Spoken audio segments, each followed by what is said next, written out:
بسم اللہ الرحمن الرحیم۔ السلام علیکم۔ میں ڈاکٹر سائمہ اقبال آپ سب کو میں اپنے یوٹیوب چینل نئی سوچ وی ڈاکٹر سائمہ پر خوش آمدید کہتی ہوں۔ آج میرے لیکچر کا عنوان ہے ناصر کاظمی کے کلام میں تمثال کاری، پیکر تراشی۔ تمثال کاری کیا ہوتی ہے، اس کی کتنی اقسام ہیں، اس پر میرا لیکچر پہلے سے موجود ہے۔ آج ہم ناصر کاظمی کے کلام میں تمثال کاری، پیکر تراشی پر بات کریں گے۔ مغرب میں تمثال کاری یا پیکر تراشی بہت ضروری سمجھی جاتی ہے۔ اس کے ساتھ ساتھ کسی شاعر کی تخلیقات کی تفہیم میں تمثال کاری کی تلاش ضروری قرار دی جاتی ہے، جبکہ اس کے برخلاف مشرقی تنقید ایک عرصے تک تمثال کاری کے مفہوم سے دور رہی۔ زیادہ سے زیادہ محاکات پر زور دیا جانے لگا، لیکن جدید شاعری نے تمثال کاری، پیکر تراشی پر بہت زیادہ زور دینا شروع کیا اور تمام جدید شعراء کے ہاں اس کے نقوش تلاش کیے جانے لگے۔ ہر دور کے شعراء نے اپنے اپنے انداز سے تمثال کاری، پیکر تراشی کی ہے، لیکن تشبیہ، استعارہ، علامت اور محاکات وغیرہ کے ناموں کے تحت ان تمام میں تھوڑا سا فرق پایا جاتا ہے۔ تاہم جدید دور میں تمثال کاری، پیکر تراشی کا اپنا ایک منفرد رنگ ہے اور پیکر کا یہ رنگ باقاعدہ ایک فن بن گیا ہے۔ تخلیقی زبان پیکر، استعارہ، علامت وغیرہ سے تشکیل پاتی ہے۔ جدید شعراء تشبیہ سے کام لینے کے بجائے دوسری صنعتوں کو ترجیح دے رہے تھے، جن میں پیکر بہت اہم کردار انجام دیتا ہے۔ پیکر دراصل شعر کی تعظیم نہیں کرتا، بلکہ یہ شعر کی جان ہوتا ہے۔ یہ بات تو واضح ہے کہ پیکر ایک ذہنی اختراع ہے اور اس کا عمل فطری اور بنیادی عمل ہے۔ نفسیات کی روشنی میں کہا جاتا ہے کہ پیکروں کی تخلیق کا تعلق ماضی کے تجربات سے ہوتا ہے، یعنی جب انسان کسی چیز کو دیکھتا یا سنتا ہے تو اس کے متعلق اس کے ذہن میں ایک قسم کا نقشہ بن جاتا ہے اور یہ عمل مختلف اشخاص میں مختلف طرح کا ہوتا ہے۔ اس طرح ناصر کاظمی نے تقسیم کے وقت جو حالات دیکھے، جو فسادات دیکھے، جس سے ہر انسان گزر رہا تھا، اسی کو انہوں نے اپنی شاعری میں پیکروں کی مدد سے پیش کیا۔ ان کو پیکر تراشنے کے لیے ماحول کے ساتھ ساتھ مناظر بھی بہت سود مند ثابت ہوئے۔ پیکروں کی تخلیق کے اس فطری عمل میں ہر شخص عموماً اور فنکار خصوصاً محسوس کی ہوئی چیزوں کو ذہنی تصویر میں تبدیل کرتا ہے۔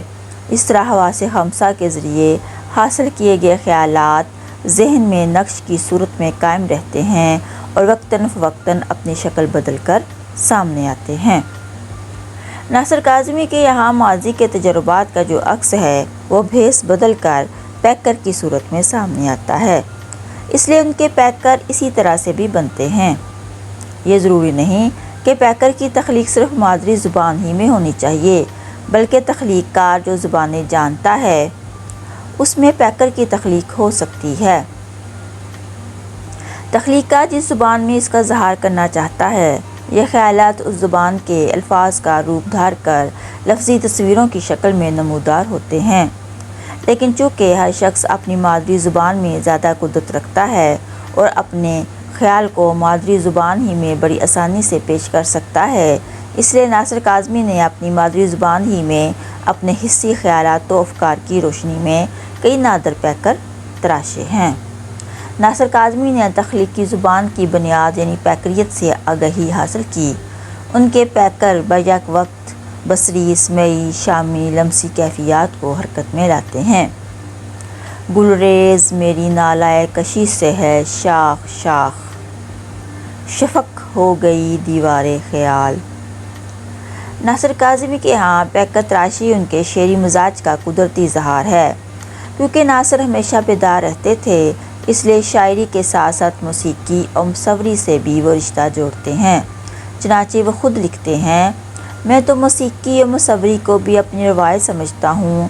اس کی وجہ یہ ہے کہ مصوری اور موسیقی انسانی تہذیب کے لاشعور میں محفوظ رہتی ہیں اور ان کے شعور کا اظہار شاعری ہے۔ موسیقی اور مصوری شاعری کی آنکھیں ہوئیں۔ ناصر کاظمی کے یہاں ہر شعر تخلیقی ذہن کا پیکر بن کے ابھرتا ہے، جس کی بے ساختگی، شگفتگی اس کی انفرادیت بن جاتی ہے۔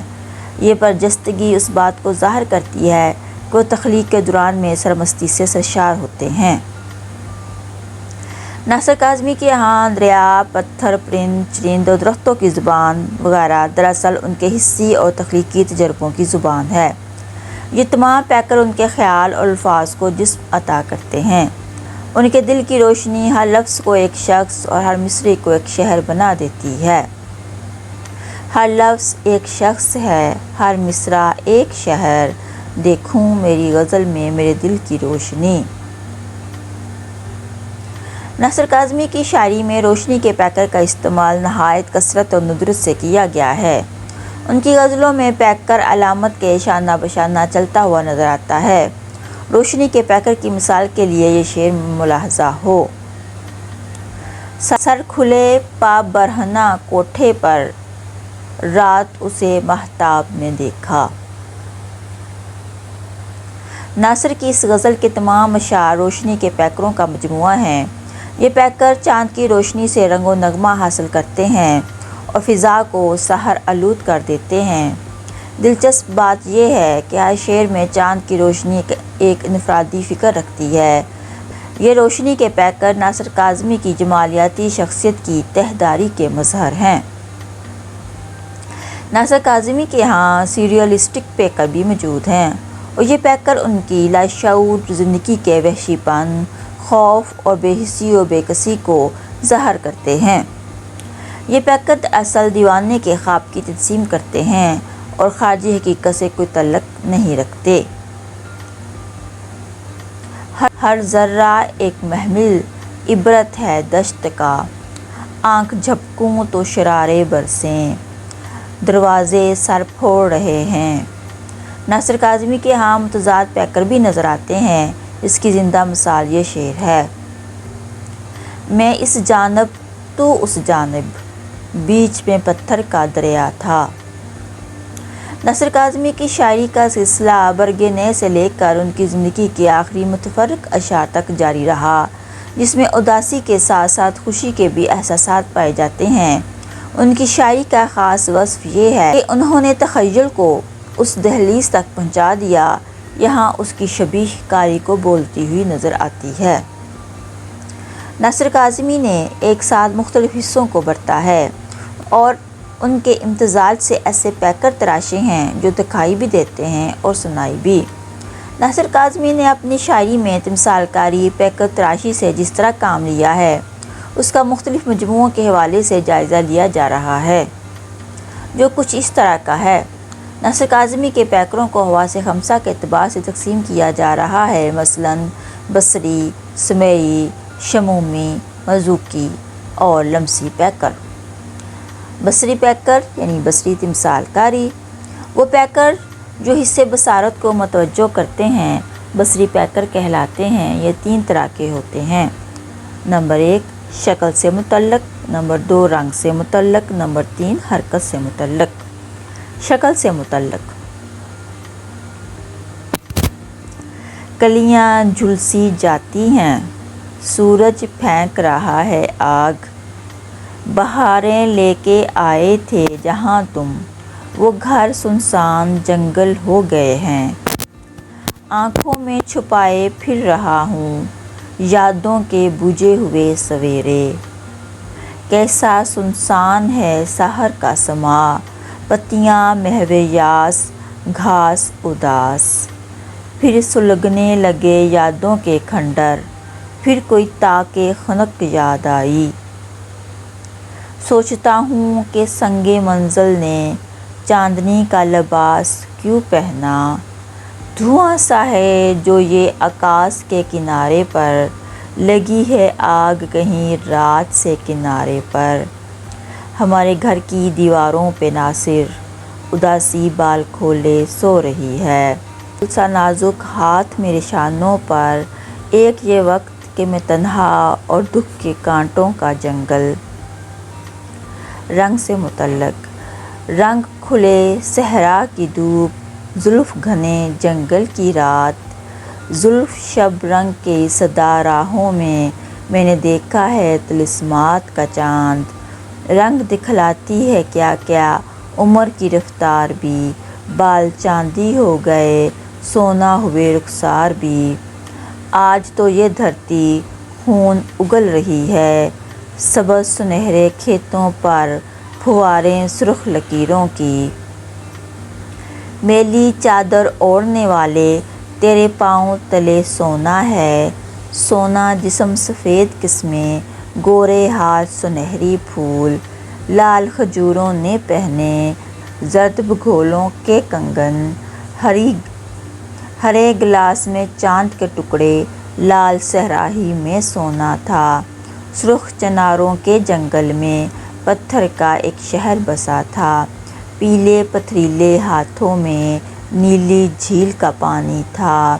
پتھر کا ایک سانپ صحرا کالے پتھر سے لپٹا تھا، زرد گھروں کی دیواروں کو کالے سانپ نے گھیرا تھا۔ نئے دیس کا رنگ نیا تھا، دھرتی سے آکاش ملا تھا۔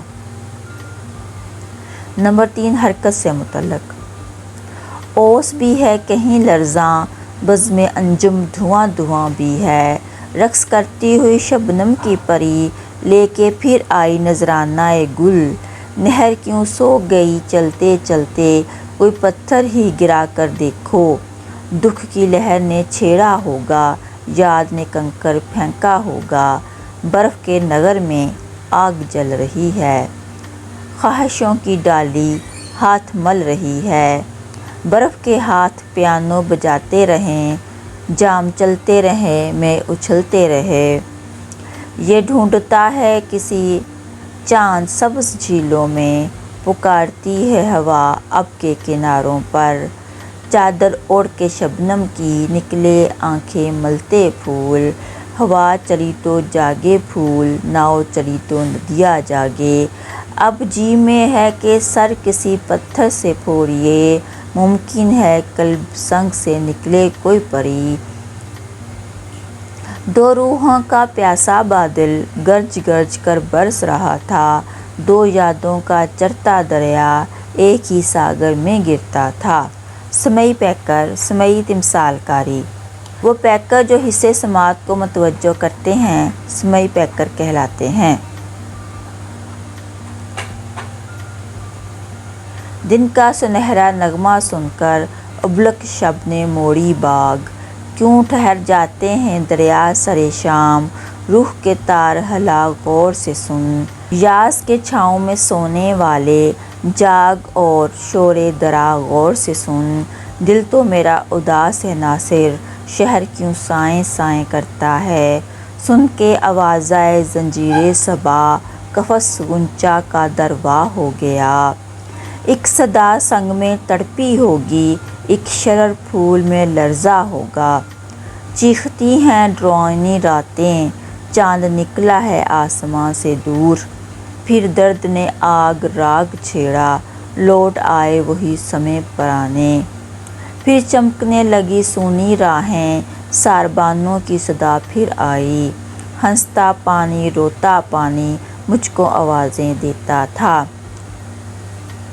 سارنگیاں سی بجتی تھیں جب کھولتے تھے پر، یک بار گونج اٹھی تھی سنسا کنگنی۔ اٹھی ایک صدا بام کے متصل، جسے سن کے پھٹ جائے پتھر کا دل۔ نئی رت نے چھیڑا نیا ارغوں، فضا میں جھلکتا لمحوں کا خوں۔ شمومی پیکر، شمومی تمثال کاری، وہ پیکر جو حصہ شامہ کو متوجہ کریں شمومی پیکر کہلاتے ہیں۔ آنکھ جھپکوں تو شرارے برسیں، سانس کھینچوں تو رگے جاں چمکے۔ خوشبوؤں کی اداس شہزادی رات مجھ کو ملی درختوں میں، مٹی کی خوشبو لینے نیل گگن سے اترے پھول۔ آج وہ سیڑھی سانپ بنی تھی، کل یہاں خوشبو کا پھیرا تھا۔ مذوقی پیکر، مذوقی تمثال کاری، وہ پیکر جو ذائقہ سے تعلق رکھتے ہوں مذوقی پیکر کہلاتے ہیں۔ کاغذ کے دل میں چنگاڑی، خس کی زباں پر انگارہ تھا، دھوپ کے لال ہرے ہونٹوں نے تیرے بالوں کو چوما تھا، پیاسی لال لہو سی آنکھیں، رنگ لبوں کا زرد ہوا تھا۔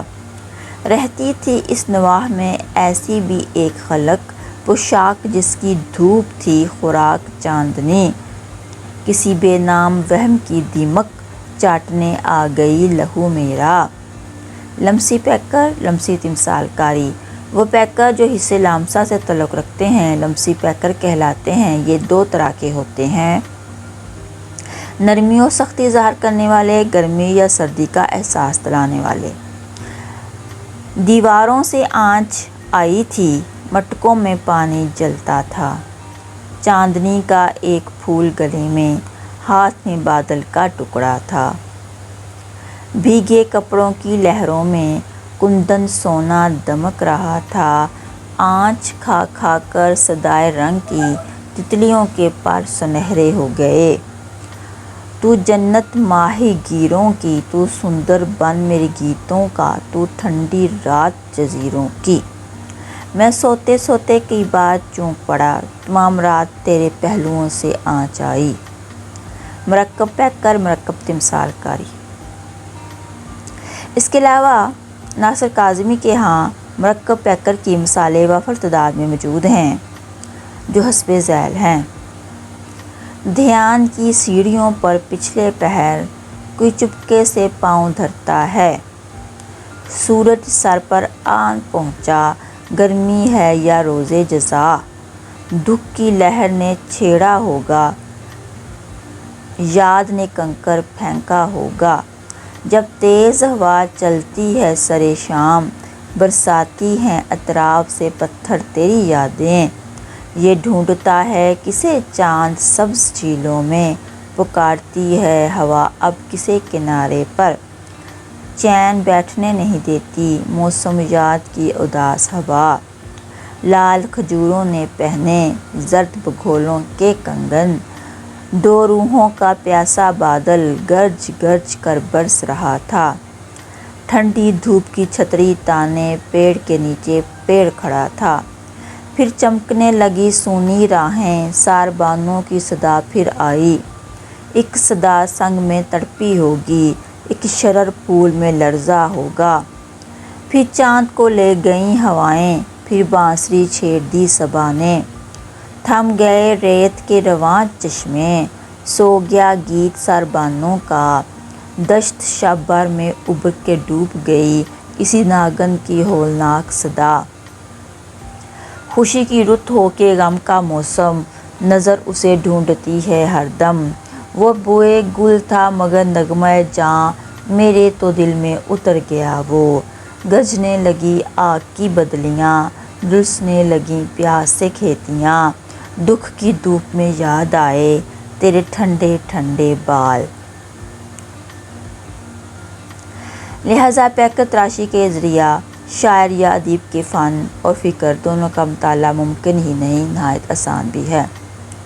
اس لحاظ سے ناصر کاظمی کے فن کا مطالعہ پیکر تراشی کے ذریعے کرنا زیادہ مناسب اور فائدہ مند ہے، اور اسی خیال کو پیش نظر رکھ کر ناصر کاظمی کے فکر و فن کو پیکر تراشی یعنی تمثال کاری کے آئینہ میں دیکھنے کی کوشش کی گئی ہے۔